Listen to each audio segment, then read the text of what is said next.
Pak, ini mau nanya. sudah bersuci atau berwudu, kemudian bersentuhan dengan suami, wudunya batal.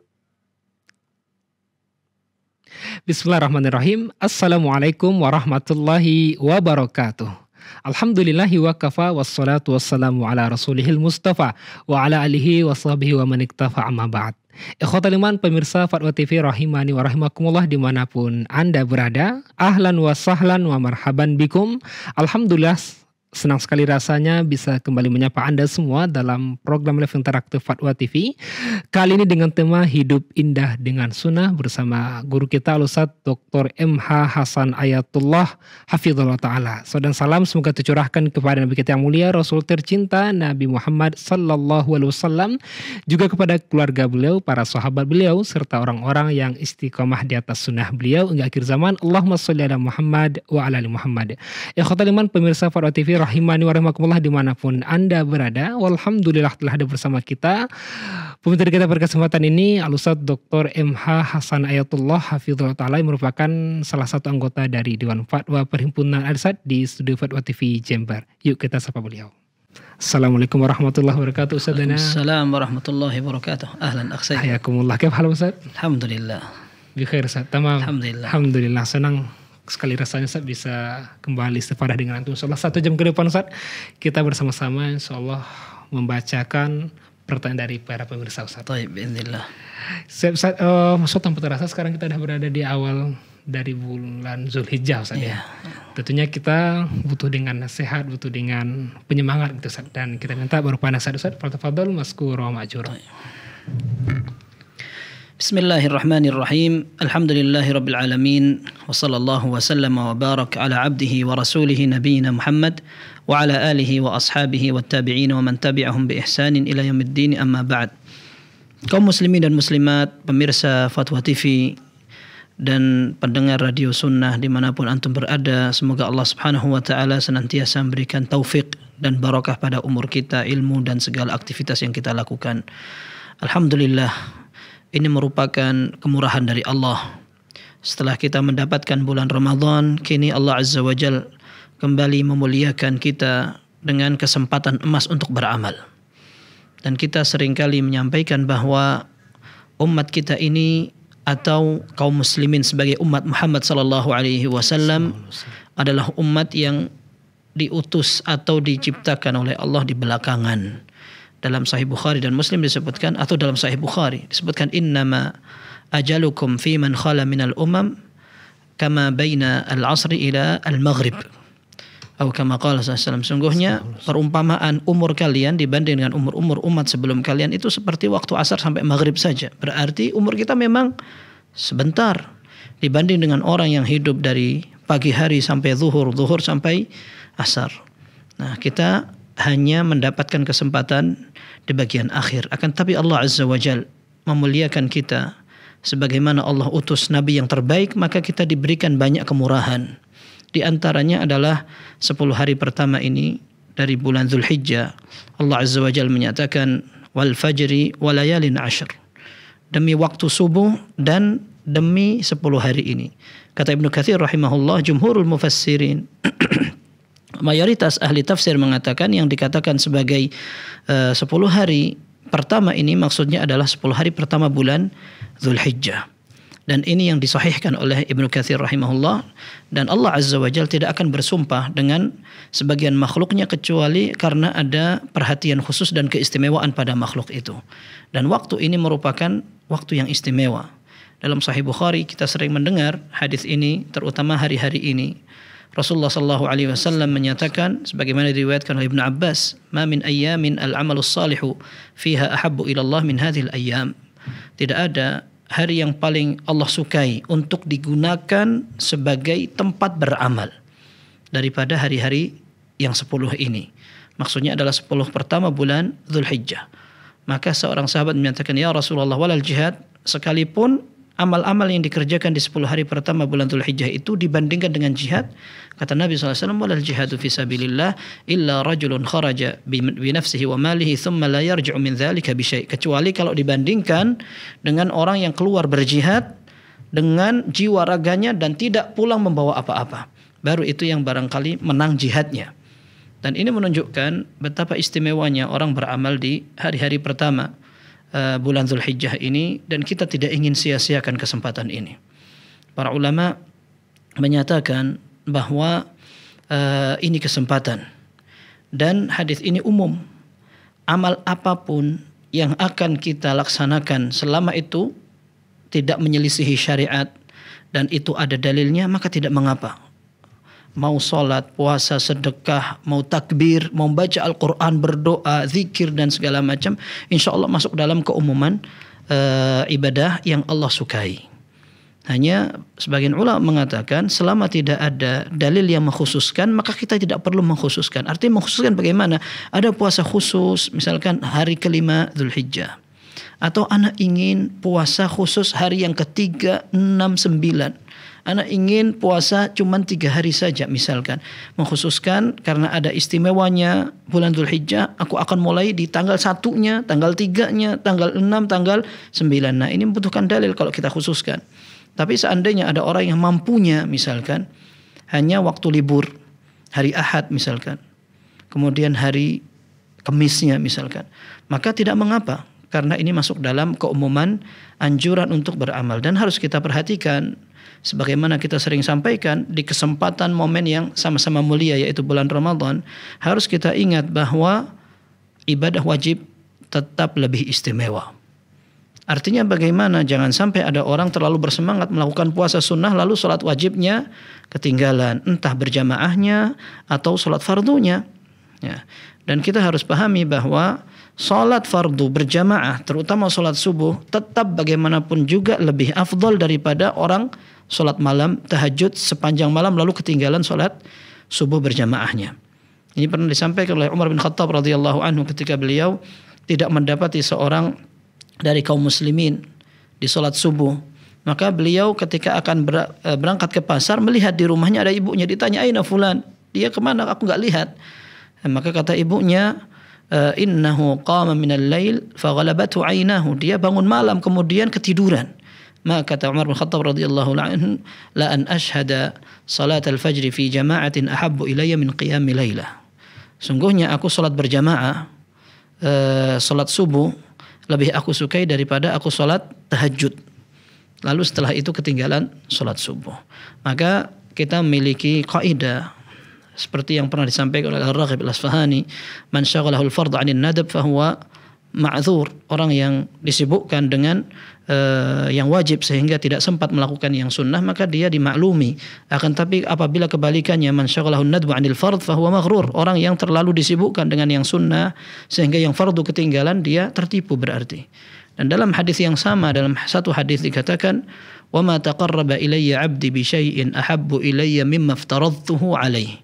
Kata Allah Azza wa Jalla dalam hadis qudsi, sahih hadis ini, Allah Azza wa Jalla menyatakan, aku tidak suka atau tidak ada yang membuat aku lebih suka ketika seorang hamba mendekatkan diri kepadaku daripada seseorang yang mengerjakan ibadah yang aku wajibkan. Terus dalam hadis yang bagian akhirnya dikatakan, wala yazalu 'abdi yataqarrabu ilayya bin nawafili hatta uhibbah. Dan masih saja seorang hamba melakukan ketaatan, mendekatkan diri kepadaku dengan hal-hal yang sunnah, sampai aku akan mencintai dan semakin sayang kepada dia. Berarti harus diawali dengan yang fardu, baru setelah itu ditambahi lagi dengan yang sunnah. Terutama apabila kita barangkali kesulitan untuk memperbanyak puasa, dan apabila ada orang yang ingin puasa sepanjang hari ini tidak mengapa. Orang yang ingin puasa dari awal Dzulhijjah sampai tanggal 9 misalkan tidak mengapa. Seperti yang disampaikan dalam Sunan Abi Dawud, Rasulullah sallallahu alaihi wasallam dari riwayat salah satu istrinya, an ba'di azwajin Nabi sallallahu alaihi wasallam, kana yasumu tis'a Dzulhijjah. Rasulullah sallallahu alaihi wasallam puasa pada 9 hari bulan Dzulhijjah. Dan apabila ada orang yang memang belum mampu untuk itu, maka setidaknya tidak ketinggalan puasa tanggal 9 Dzulhijjah, yaitu puasa hari Arafah. Rasulullah sallallahu alaihi wasallam menyatakan, ahtasibu 'ala Allah an yukaffira as-sanata allati qablahu was-sanata allati ba'dahu. Aku berharap pahala dari Allah puasa Arafah dapat menghapuskan dosa sebelum dan setahun setelahnya. Maka jangan sampai kita ketinggalan keistimewaan puasa di tanggal 9 itu. Dan ada pernyataan dari Al-Hafidz Ibnu Hajar beliau menyebutkan kenapa kok 10 hari pertama bulan Dzulhijjah ini menjadi istimewa. Beliau katakan bisa jadi wallahu a'lam karena di 10 hari pertama bulan Dzulhijjah ini terkumpul berbagai ibadah-ibadah induk. Beliau katakan walladzi yadhhar anna sabab fi imtiyazi 10 Dzulhijjah limakan ijtima'i ummahatil ibadati fihi wa la yata'atta dzalika fi ghairihi. Kata beliau, wallahu a'lam bisa jadi penyebab kenapa 10 hari pertama bulan Dzulhijjah menjadi istimewa karena semua rukun dan induk dari ibadah-ibadah ada pada 10 hari ini. Wahiyas shaum was-shalah waz-zakah was-shadaqah wal-hajj. Ya. Haji satu-satunya sudah di bulan Dzulhijjah ini. Kemudian puasa sunnah, puasa hari Arafah, kemudian salat. Salat maksudnya salat Idul Adha. Selain salat yang fardu, salat Idul Adha. Karena dalam sebuah hadis juga Rasulullah SAW menyatakan a'zamu ayyamid dunya yaumun nahar. Ya, yang paling istimewa dari hari dunia adalah Idul Adha. Maka ketika berkumpul berbagai macam keistimewaan ibadah itu, kita tidak ingin ketinggalan, minimal dapat salah satunya paling tidak. Dan puasa yang kita tunggu-tunggu, kalau seandainya kita memang tidak mampu untuk melaksanakan puasa yang banyak karena kesibukan, setidaknya kita bersiap-siap untuk menyongsong tanggal 9 Dzulhijjah. Jangan sampai terlewatkan. Kemudian kalau bisa kita berkurban, maka ini jelas lebih istimewa dari sekedar sedekah biasa. Ada syiar, simbol tauhid kepada Allah, mengagungkan, kemudian nanti ada berbagi dengan kaum muslimin dengan daging sembelihan, kita makan sebagainya untuk bersyukur, dan ini adalah sebuah penampilan ibadah yang luar biasa, tidak bisa dibayangkan dengan ibadah sekedar sedekah biasa. Semoga Allah Azza wa Jalla mudahkan kita untuk berpartisipasi bahkan berkompetisi dalam mendapatkan ampunan Allah, pahala yang banyak di 10 hari pertama bulan Dzulhijjah ini. Wallahu a'lam bissawab. Masyaallah, barakallahu fikum Ustaz, jazakumullah khairan. Nasihat yang sangat bermanfaat Ustaz. Mungkin kalau di akhir Ramadan Ustaz, banyak di antara kaum muslimin yang mengetahui akan keutamaannya Ustaz ya. Namun di awal Dzulhijjah ini sepertinya sangat sedikit, bahkan sebagian kita lalai Ustaz ya. Iya. Alhamdulillah, jazakallah khair atas nasihatnya Ustaz. Semoga Allah berikan kita taufik untuk bisa menghidupkan hari-hari awal Dzulhijjah ya Ustaz. Hayakumullah. Pemirsa Fadl TV rahimani wa rahmakumullah dimanapun Anda berada, live interaktif kita kali ini juga ikut dirilis oleh radio yang tergabung di RTVC, di antaranya Radio Sahabat Tegal Jawa Tengah, Radio MDFM Probolinggo, lantas Radio Sago FM Sumatera Barat, Radio Al-Hikmah Banyuwangi, Radio Tuah FM Riau, dan Radio Mas FM Sragen. Kita ucapkan terima kasih wa jazakumullah khairan, dan untuk berpartisipasi para pemirsa, para pendengar dimanapun Anda berada di 0331544687, 0331544687. Baik, seperti sudah ada penelpon telah terhubung, saat kita coba sapa Bapak Hengki di Jakarta. Silakan. Assalamualaikum Fadl TV. Waalaikumsalam warahmatullahi wabarakatuh. Ya, silakan Bapak Hengki. Ya. Silakan pertanyaannya. Ya, terima kasih. Ustaz, saya mau tanya tentang korban sapi apabila patungan sebanyak 7 orang itu hukumnya bagaimana Ustaz? Itu pertama. Kedua, bolehkah 2 sholat sunnah itu diniatkan dalam satu sholat? Misalnya sholat sunnah mutlak sama sholat sunnah yang tertentu Ustaz. Baik. Penjelasannya. Terima kasih. Barakallahu fiik. Terima kasih Pak Hengki di Jakarta. Waalaikumsalam warahmatullahi wabarakatuh. Silakan Ustaz. Baik. Pertanyaan pertama adalah, bolehkah seorang patungan untuk berkurban sapi? Jawabannya boleh. Karena Rasul sallallahu alaihi wasallam juga menganjurkan para sahabatnya dan menjadikan peraturannya seperti itu. Unta, sapi, atau yang serumpun seperti kerbau. Di sebagian tempat barangkali mereka berkorban dengan kerbau, dan itu tidak masalah, patungan 7 orang sehingga bagian kita 1/7.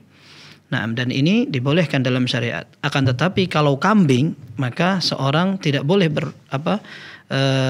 urunan ya, patungan masing-masing dianjurkan sendiri saja.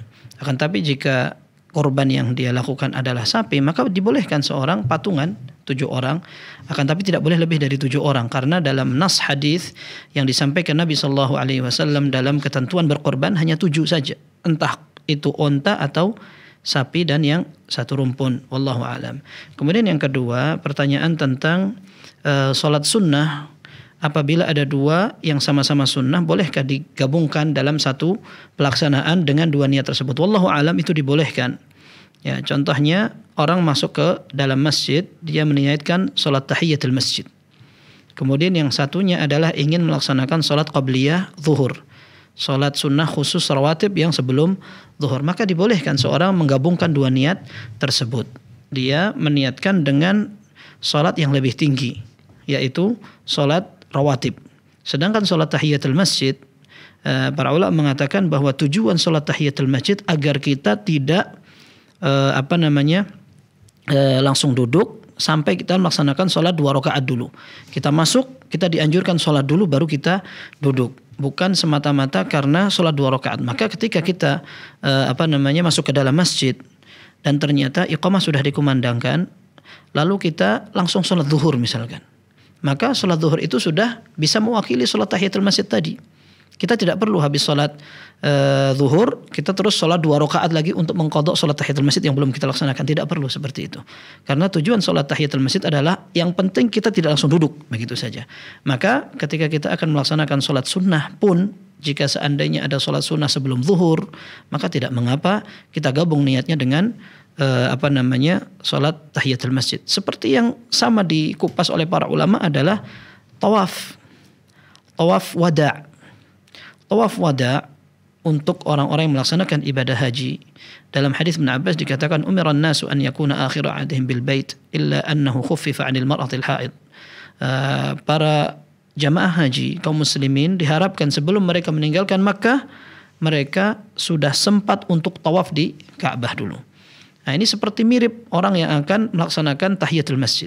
Yang penting sebelum meninggalkan Makkah dia tawaf. Kalau dia sudah tawaf ifadah, tawaf rukun haji, dan sebelumnya lagi dia sudah sempat tawaf untuk umrahnya, maka belakangan ketika akan dia pulang ke Indonesia atau mau ke Madinah, dia dianjurkan untuk tawaf wada' itu. Dan para ulama mengatakan itu wajib.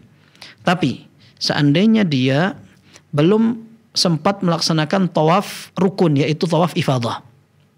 Tawaf ifadah yang menjadi rukun dalam ibadah haji. Lalu dia jadikan tawaf ifadah itu sebagai bagian terakhir dari tawaf yang dia lakukan sebelum dia meninggalkan Mekah. Maka para ulama mengatakan sudah cukup itu. Seperti itu. Karena tawaf yang tadi bukan tujuan aslinya, pokoknya kamu harus tawaf wada, enggak. Akan tapi yang penting kamu melaksanakan tawaf di Masjidil Haram.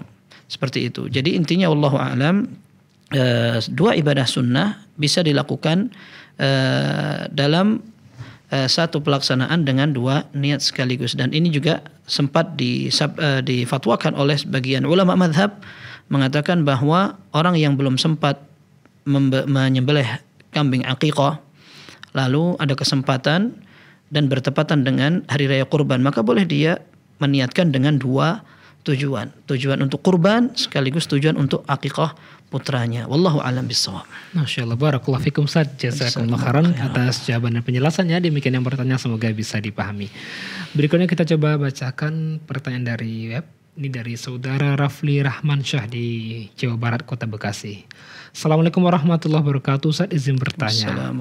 Jika ada seseorang yang ditugaskan menjadi imam di sekitar rumahnya, nah pada suatu hari ternyata qadarullah di hari tersebut ada acara kumpul keluarga besar di tempat lain, apakah orang tersebut harus izin digantikan dengan imam lain atau mengatur waktu di luar waktu sholat berjamaah untuk bertemu dengan keluarganya?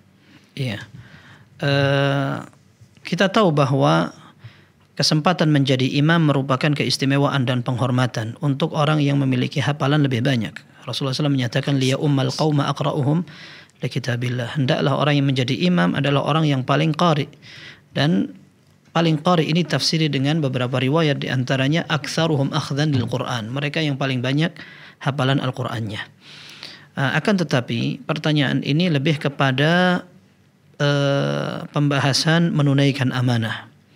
Ketika seseorang mengambil tanggung jawab atau tugas sebagai seorang imam, lalu dia mendapatkan upah pada tugas tersebut, maka kaitan ini lebih erat kepada amanah yang dia emban. Ternyata ada bertabrakan dengan aktivitas yang dia lakukan di luar tugas itu.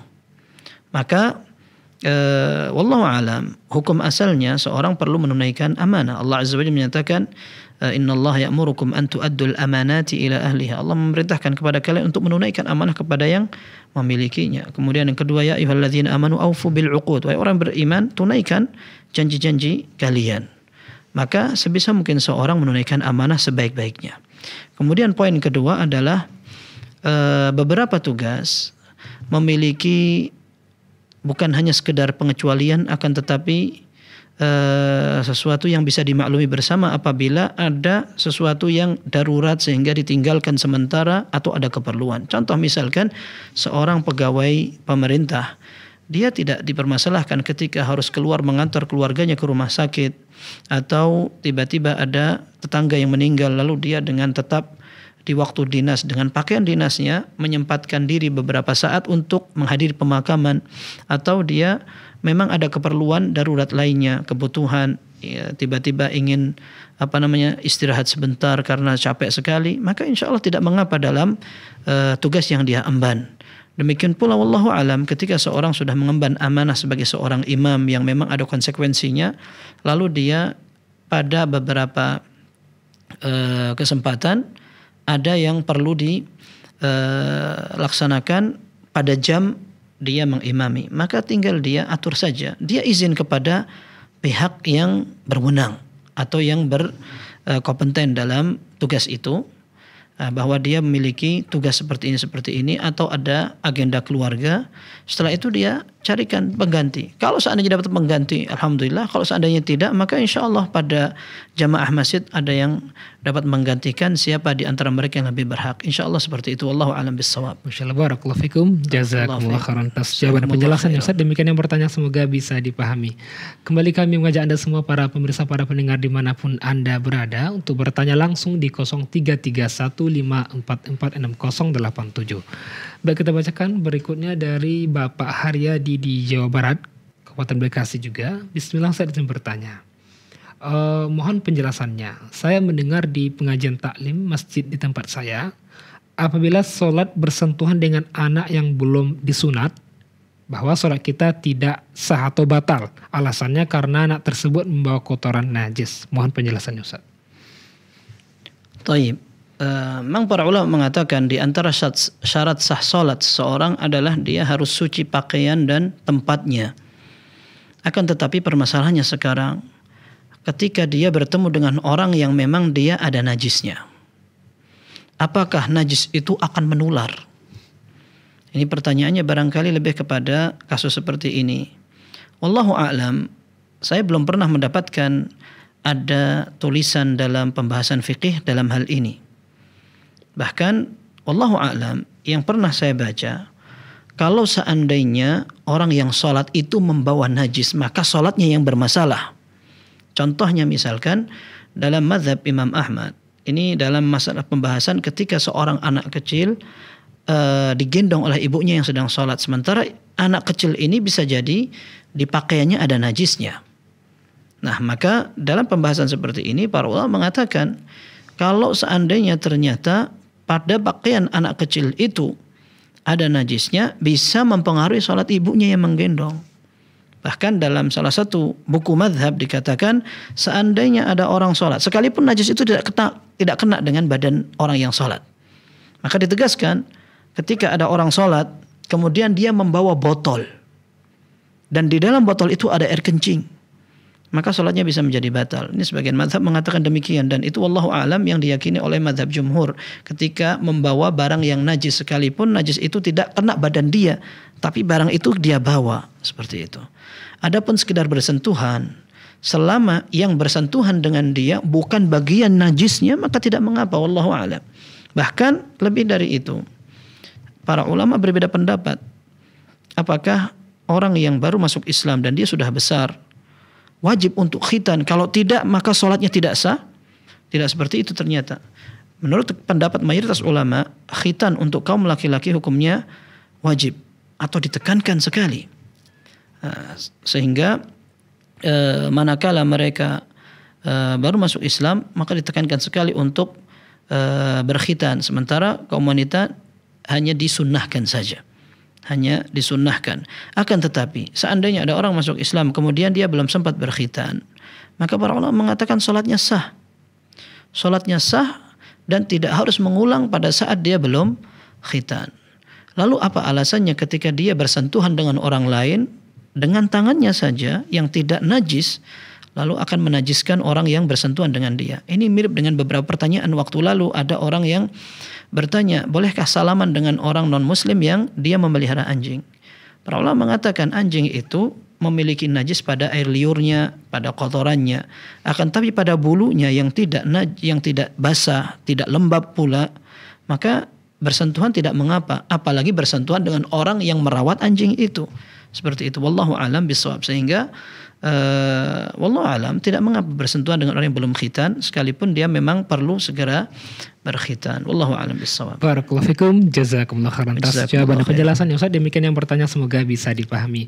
Berikutnya kita bacakan masih dari Jawa Barat, Kabupaten Bogor, Bapak Edi Siswanto Ustaz. Assalamualaikum warahmatullahi wabarakatuh. Ustaz mau bertanya. Assalamualaikum warahmatullahi wabarakatuh. Definisi rapat dalam sholat itu seperti apa sih Ustaz? Karena di masjid kami ada pengurus masjid dan imam masjid berbeda pendapat. Masalah rapat ini Ustaz. Dan tidak mesti kaki menempel kaki jemaah sebelah dan tidak nempel bahu dengan bahu.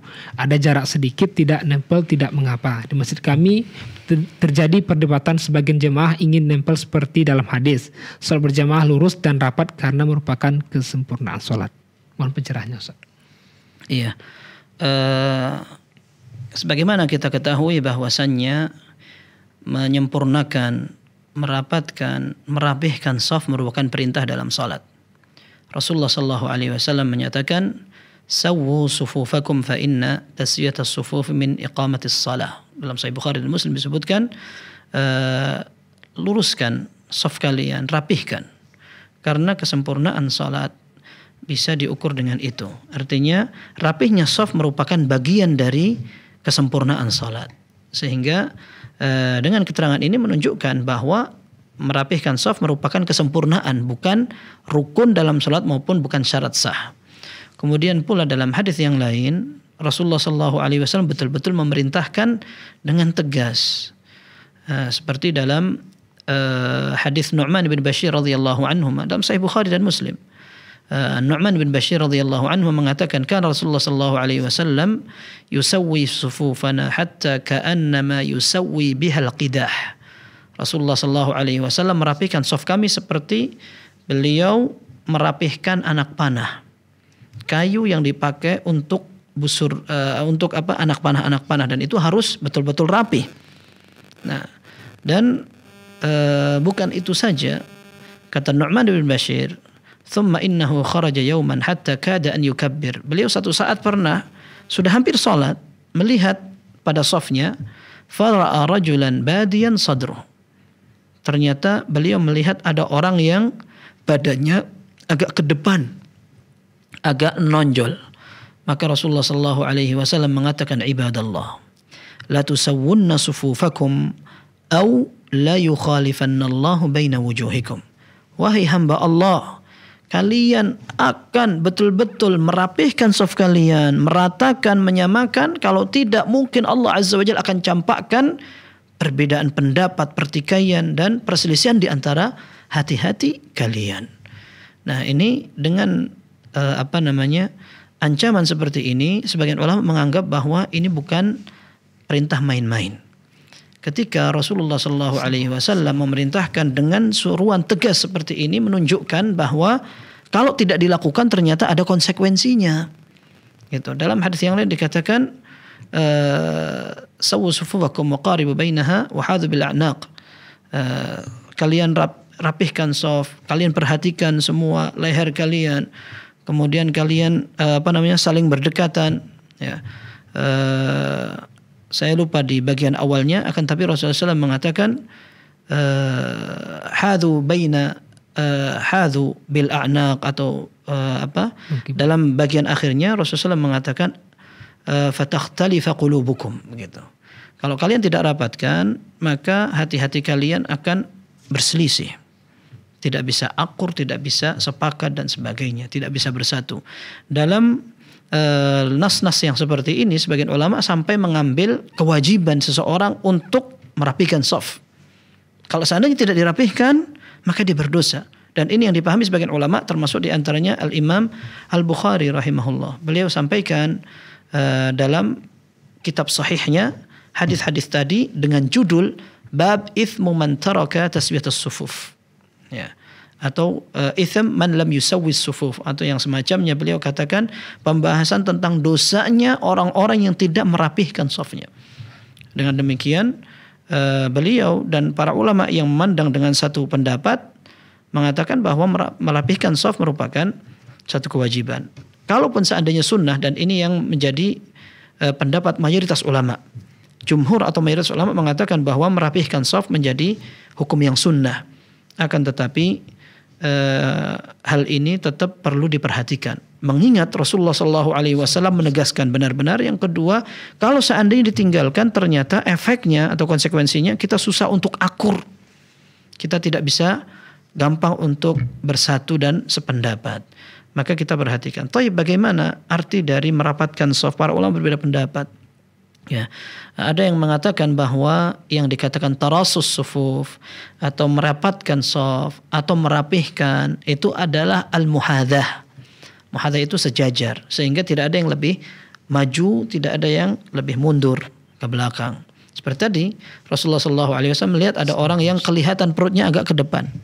Ya, ini menunjukkan bahwa memang dia tidak rapih, dan subhanallah sampai sekarang pun kalau kita perhatikan di tengah masyarakat, shaf yang seperti ini masih sering terjadi. Orang agak maju ke belakang. Mestinya kalau sudah terbiasa merapihkan shaf, mereka minimalnya ada garisnya lagi dalam setiap masjid yang kita lihat atau yang sering kita lihat di masjid itu ada garisnya. Kok tidak diikuti juga itu garisnya? Nah, maka itu perlu diperhatikan. Kemudian yang kedua, ada yang mengatakan memang betul-betul dirapatkan, dan ini wallahu alam lebih afdal. Kalaupun kita tidak bisa katakan bahwa itu yang paling sahih, setidaknya ini yang lebih afdal. Dan ini yang disampaikan oleh Imam Bukhari dalam riwayat yang sahih dari Anas bin Malik. Kana ahaduna yulziqu mankibahu bimankibi sahibihi wa qadamahu biqadami sahibihi. Kata Anas bin Malik radhiyallahu anhu, kita dulu betul-betul merapatkan pundak dengan pundak saudaranya, kaki dengan kaki saudaranya. Sehingga merapatkan itu menjadi salah satu penafsiran tentang rapihnya shaf atau tidak. Nah, sebagian ulama mengatakan bahwa yang penting adalah berdekatan antara shaf dengan satunya, sehingga jangan terlalu jauh. Imam, shaf pertama, shaf kedua, shaf ketiga, yang penting bisa sujud dan ditambahi beberapa jeda. Itu sudah menjadi salah satu langkah penafsiran tentang rapihnya shaf. Karena dalam sebuah hadis dikatakan sawwu sufufakum wa qaribu bainaha. Rapikan shaf kalian dan saling berdekatanlah. Nah, ini berarti menunjukkan ada kekeliruan di beberapa masjid kaum muslimin yang menjadikan jarak antara shaf satu dan shaf kedua terlalu jauh, sampai bisa dimasukin shaf baru lagi. Kecuali kalau memang itu dijadikan jalan, ada kebutuhan untuk dijadikan jalan kaum muslimin ingin keluar atau yang terlambat dan sebagainya. Nah, ini di antara penafsiran para ulama, tapi intinya wallahu alam merapikan shaf merupakan sunnah seperti yang dipahami oleh mayoritas ulama. Akan tapi sebisa mungkin ketika kita mampu untuk merapatkan, maka itu yang lebih diutamakan. Karena dalam sebuah hadis dikatakan fa inna syaitana yadkhulu fis saffi bimanzilatil hadaf, kata Rasulullah SAW, karena setan itu bisa masuk ke celah-celah shafnya orang-orang yang salat. Dan ini akan lebih memudahkan mereka mengganggu. Kita sudah terganggu dengan syaitan, apalagi mereka akan masuk ke tengah-tengah shaf kita. Dan masuknya mereka ke dalam shaf itu bukan untuk salat, seperti sebagian orang sembarangan mengatakan kalau ada yang bilang setan masuk ke dalam shaf salat berarti ya alhamdulillah setannya mau salat. Tidak seperti itu, sedangkal itu dia menampik sebuah hadis. Ya, tidak ilmiah dan memang tidak masuk akal. Syaitan akan mengganggu. Ketika dia masuk masjid, dia tidak akan baca Quran, dia akan mengganggu kaum muslimin. Maka sebisa mungkin seorang dalam hal yang mungkin kurang diperhatikan dalam masalah shaf, perlu juga kita jadikan wawasan tambahan bahwa perlunya kita merapihkan agar kita akan semakin khusyuk dalam salatnya, dan kita bisa merajut persatuan yang kita mulai dari sholat kita sesuai dengan ajaran Nabi Sallallahu Alaihi Wasallam. Wallahu a'lam bishawab. Masya Allah, barakallahu fikum, jazakumullah khairan. Jazakumullah khairan. Atas jawaban penjelasannya Ustaz. Demikian yang bertanya semoga bisa dipahami. Berikutnya kita coba sapa penelpon dari Jawa Timur, Ibu hamba Allah, silakan. Assalamualaikum Fatwa TV. Waalaikumsalam warahmatullahi wabarakatuh. Silakan Ibu. Ya, Assalamualaikum Ustaz. Waalaikumsalam warahmatullahi wabarakatuh. Ya, izin bertanya. Begini, untuk korban itu, misalkan kami kan bisa dikatakan satu keluarga, gimana ya? Pokoknya ada saya satu keluarga sama masih ibu kandung saya. Itu bagaimana? Apa bisa dihitung satu korban saja atau bagaimana?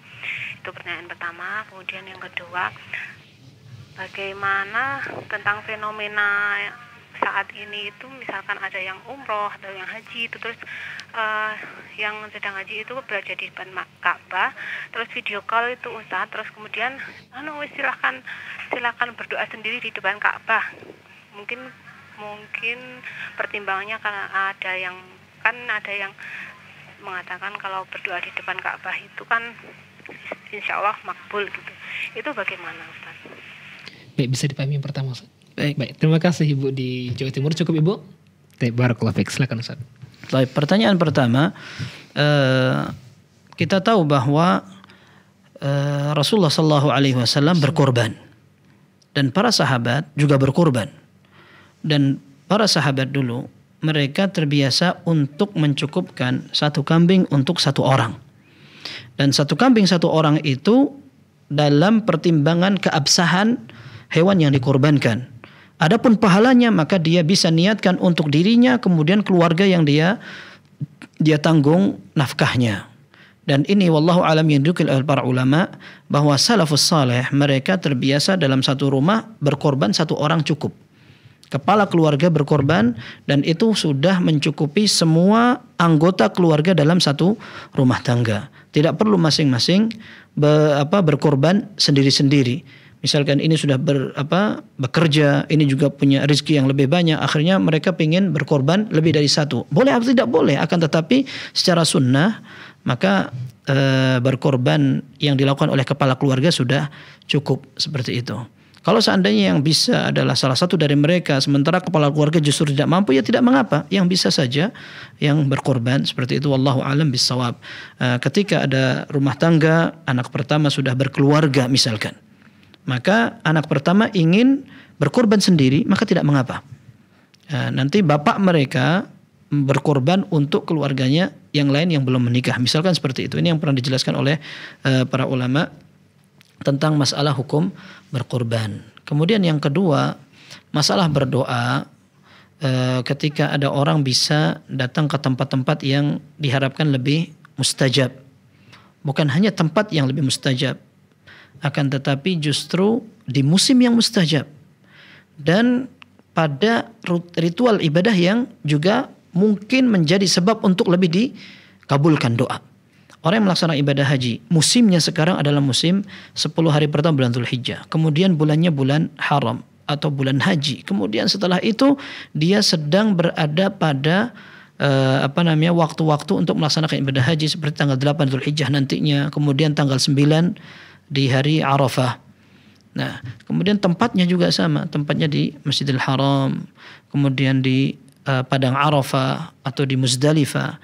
Lalu dia sedang melaksanakan ibadah, minimal jadi sedang safar dari Indonesia menuju ke Tanah Suci. Dalam keadaan safar, para ulama mengatakan karena ada hadisnya, orang yang sedang melakukan perjalanan maka doanya lebih dikabulkan, membuka peluang lebih besar untuk dikabulkan oleh Allah Subhanahu wa taala. Nah, maka ini jelas ada kesempatan untuk lebih berharap doanya dikabulkan oleh Allah Subhanahu wa taala. Apakah tidak boleh didoakan? Boleh didoakan. Doa ibunya misalkan dari tanah air mendoakan anaknya semoga hajinya mabrur, tidak mengapa. Tidak masalah. Anaknya, saudaranya ingin mendoakan dia agar hajinya mabrur, perjalanannya lancar, selamat sampai tujuan, tidak mengapa juga. Kalau seandainya mereka akan mendoakan yang di tanah air juga tidak mengapa. Semoga yang di tanah air bisa menyusul untuk segera melakukan ibadah haji. Nah, ini juga tidak masalah. Dan masing-masing tetap dianjurkan untuk berdoa, memanjatkan dimanapun mereka berada. Entah mereka di Mekah sedang haji atau mereka di tempat lain. Tetap dianjurkan untuk banyak berdoa. Karena doa itu yang penting kita panjatkan saja. Kita panjatkan karena doa itu sendiri ibadah. Urusan nanti dikabulkan oleh Allah atau tidak, kita hanya berusaha saja. Kita cari sebab-sebab agar Allah kabulkan doa kita. Kita berwudu terlebih dahulu. Kita jaga makan kita. Jangan sampai banyakkan makan haram.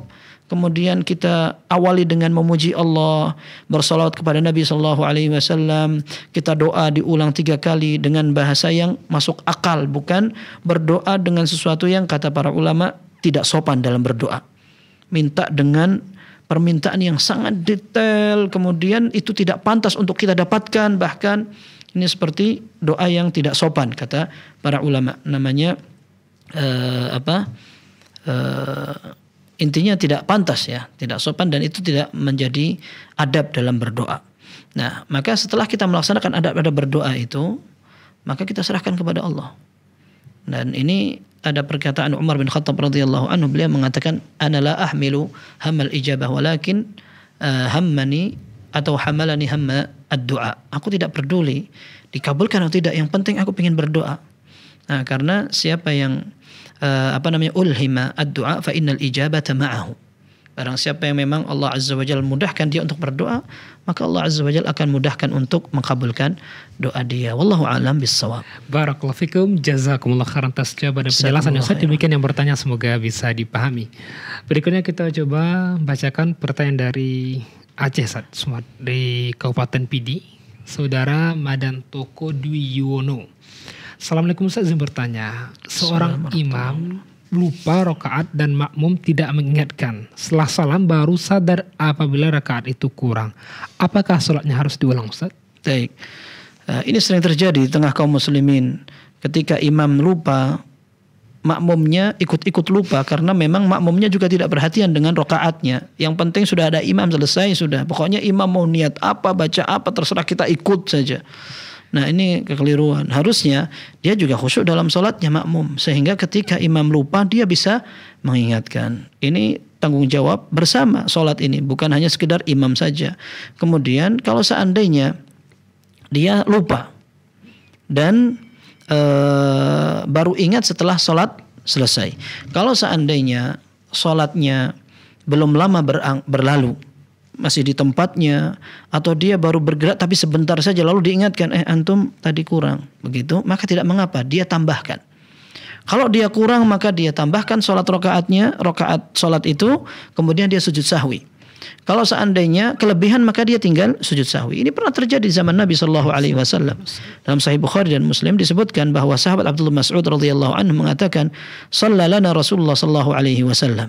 Satu saat Rasulullah SAW salat bersama kami, fazada au naqas, ternyata beliau kelebihan rakaatnya atau kekurangan, kurang jumlah bilangan rakaatnya.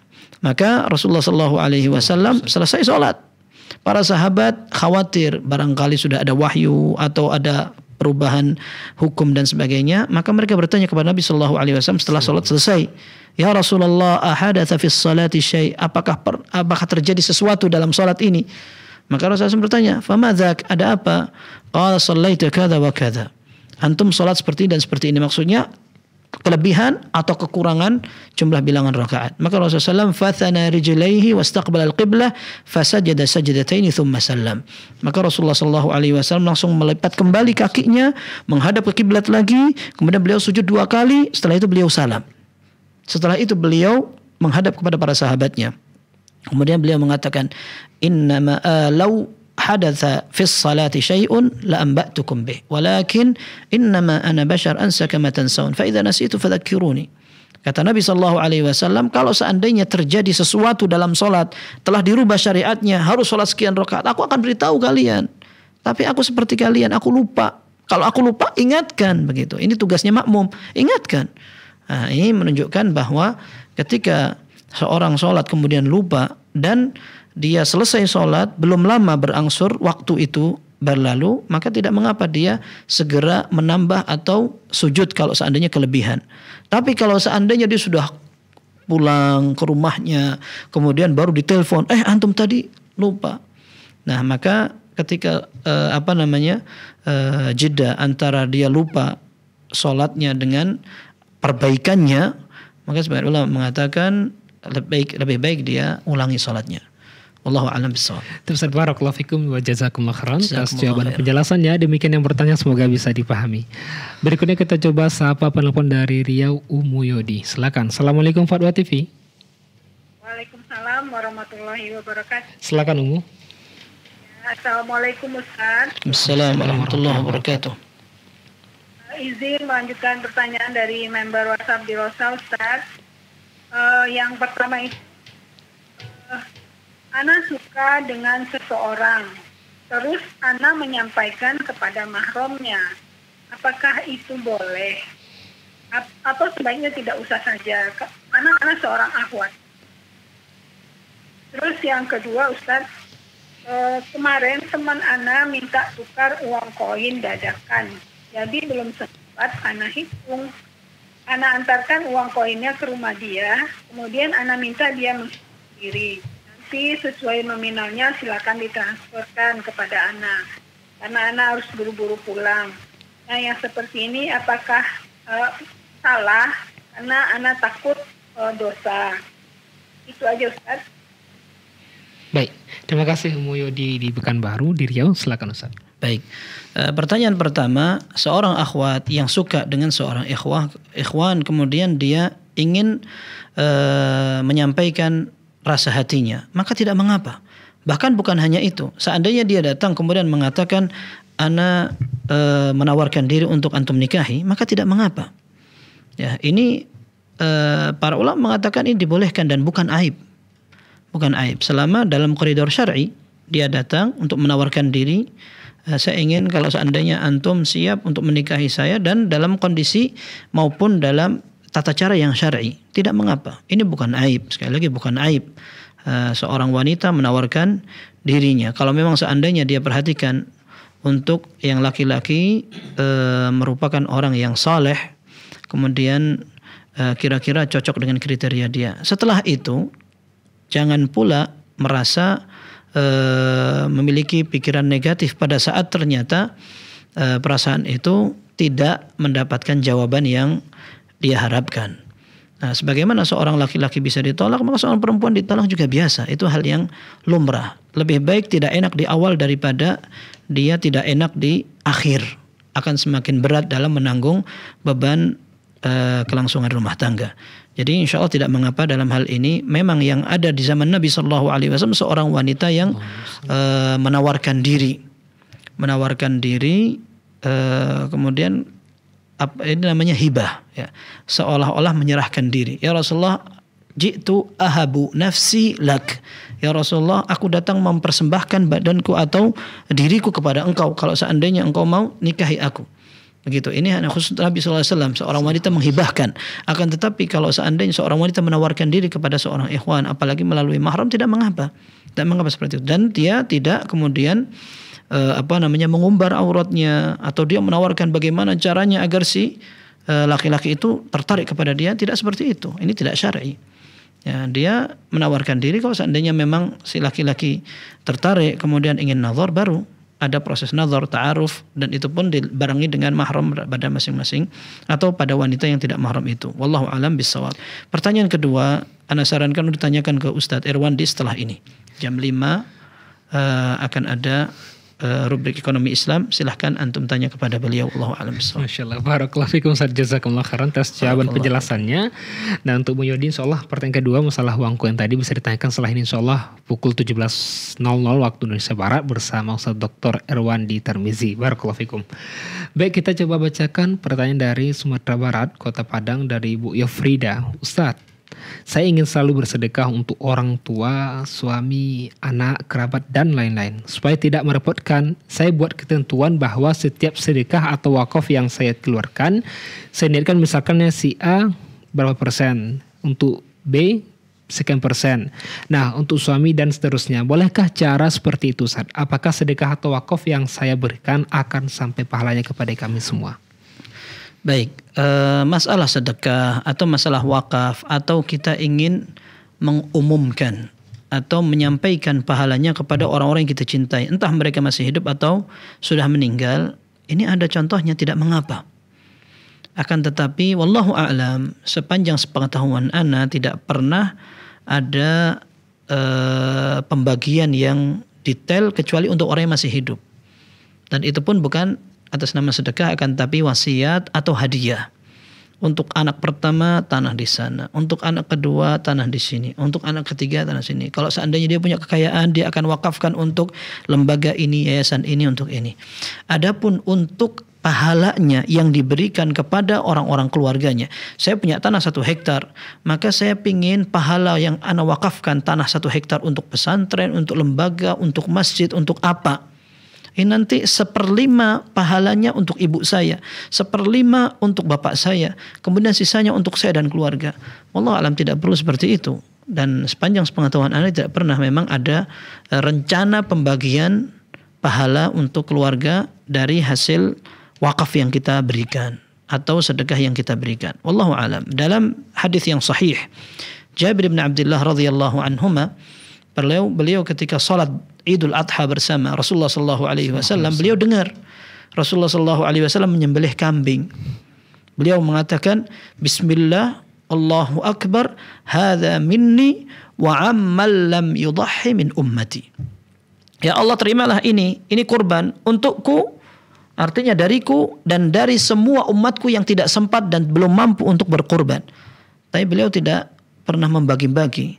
Kalau untuk orang Arab sekian persen, untuk orang yang non-Arab sekian persen, untuk orang-orang yang baru masuk Islam sekian persen, tidak seperti itu.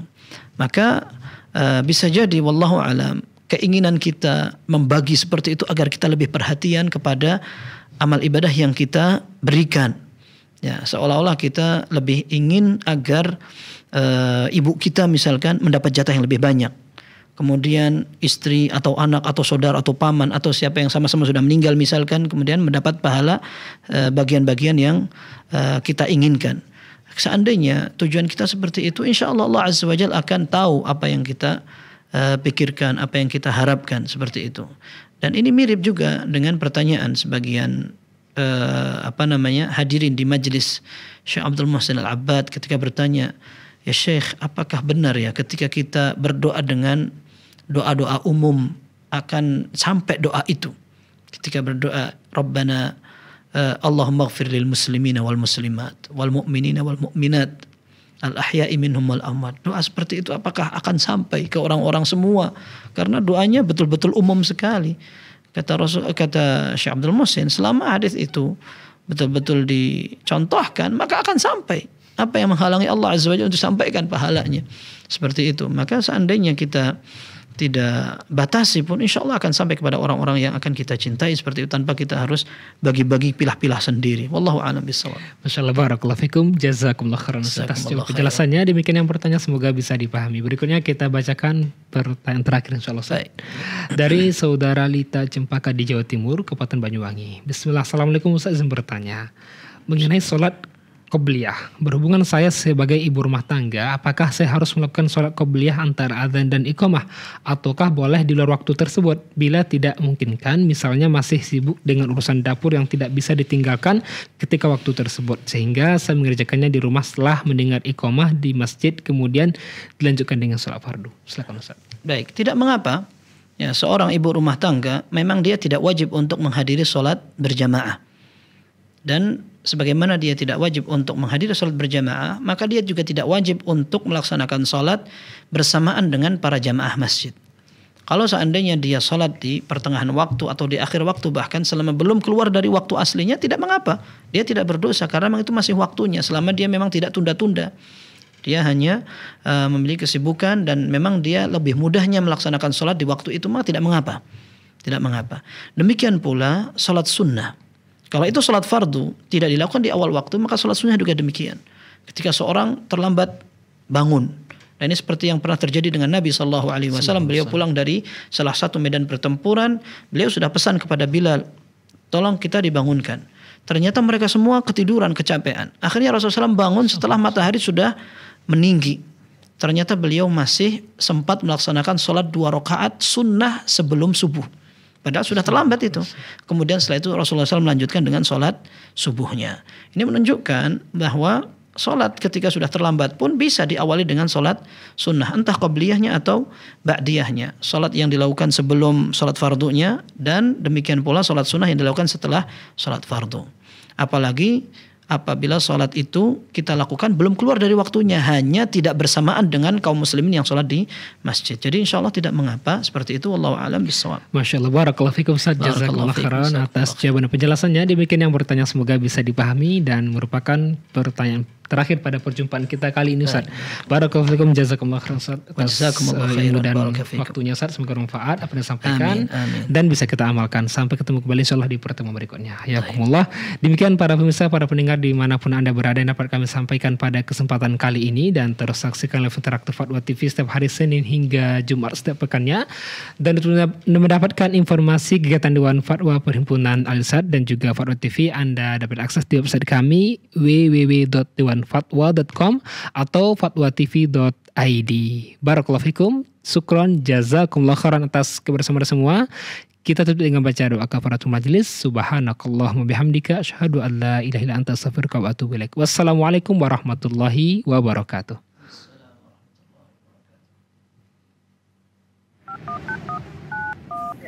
Terus bagaimana hubungan dengan anak saya yang sekolah di pesantren? Ini mau nanya. Sudah bersuci atau berwudu, kemudian bersentuhan dengan suami, wudunya